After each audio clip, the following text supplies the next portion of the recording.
ဘာတော့မင်းမနေ့ကကျုပ်ထမင်းလဲစားမကောင်းဘူးနော်မေရဲ့ ဘာလို့ကြောင့်စားမကောင်းတာတော့ ဘလို့ကြောင့်လို့ဆိုတော့တခါလာလဲ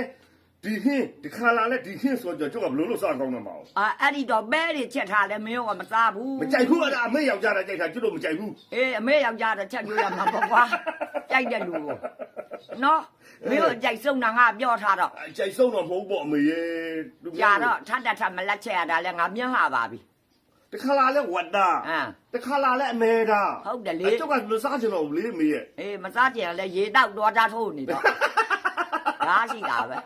အဲ့ဆိုဒီနေ့ဘာချက်ပါ တီမီဂွိငပိချမောင်ကျော်နဲ့ဝဒါနဲ့အမေချက်တယ်နော် အမေမွေးနေကျုပ်ပြောဆိုတော့ဘိုက်တွေတော့စားလာပြီအမေ မင်းတို့အကြိုက်ဆုံးမို့အမေချက်တာလုံးဆောင်ကြစားကြ အစားမှာ အေးအဲ့ဒါမင်းနဲ့ တိမိကူကထုတ်တယ်အမေ ငပိချမောင်ကျော် ငါမိချမောင်ကျော်အတင်းမကောက်ဘူးအမေရဲ့ ဘာတွေရောတော့ အာလူအစက်ကျော်အာလူအချိုကျော်အမေကြီးကြည့်လို့မလား မြည်ကြတာပေါ့ငါသားရဲ့စကြည့်ရမှာ တာ ပေါ့ တွေးမယ် ဟာတော့ ဒါလေးရလေတိမိကူစီတက်လို့အာလူအချိုကျော် အေးတော့ လို့မင်းနည်းနည်းလေးမြည်ကြည့်လေ ရပါဟဲ့ အေးပါလို့ပါအမေရဲ့မြည်ကြည့်လေစမ်းပါ ရွာအနာပဲငါသားရဲ့အာလူကျော်တော့ပိုင်ပါပြီတဲ့ဟာ ဟုတ်ပါရဲ့ဆိုနေအမေနဲ့ကောင်းတယ်လို့အမေပြောရတယ်နဲ့ဟုတ် ငယ်စဉ်တောင်ကြီးဘောအားဆိုအမေတလောက်တော့တခါစားရှိတာတွားမရှိလို့အကျော်မေးနေတာရတာကတော့အတော်မြင့်ဆုံး ဟောဒါအချိုကျော်နော်အမေဒီမှာဒါအစက်ကျော်စီတက်တိမိကူ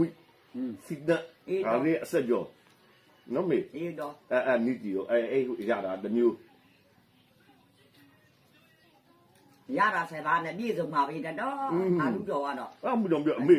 အချိုကြိုက်လားအချင်းကြိုက်လားဆိုလိုပဲ အမှုတော်ပြောဘောအမေရဲ့တိမိကွိပါဆိုမှတိမိကွိ အဲ့ဒါကြောင့်မကောင်းတာပေါ့ငါသားရဲ့စီကလည်းစီကောင်းစီ စစ် က တက်စစ်တက်နဲ့ဆိုလေမေရွာထားတာပဲ ရွာထားတော့ အမေငယ်တော့အတိုင်းပဲ ငါတော့မမြင်နေဘူးပါ အမေကတိမိကွိထိုင်ရွာတယ်ပေါ့ ဘူတာပေါ့ဘုံမြေယောက်ျားနေယူလာခဲ့တာပေါ့ တယောက်တည်းပါ တယောက်တည်းယောက်ျားဒါပဲငါသားရဲ့ မေငယ်ဆိုရင်အမေတိမိကွိထိုင်ရွာတယ်ပေါ့လား ကြွရတယ်ရွရတယ်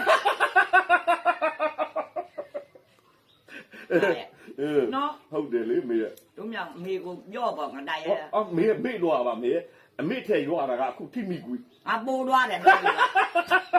အကြွအရွာတော်ဘူး နို့ဘောအမေအခုတော့လွားမရှိတော့ဘဲနဲ့အမေဒီမကြည့်ပါဝါနေတာတွားထားတာလေမေ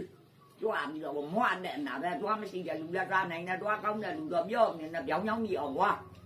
စိတ်နဲ့အရာတာစက်နဲ့အရာတာနော်မေ ပြည့်စုံပါပြီတဲ့နော်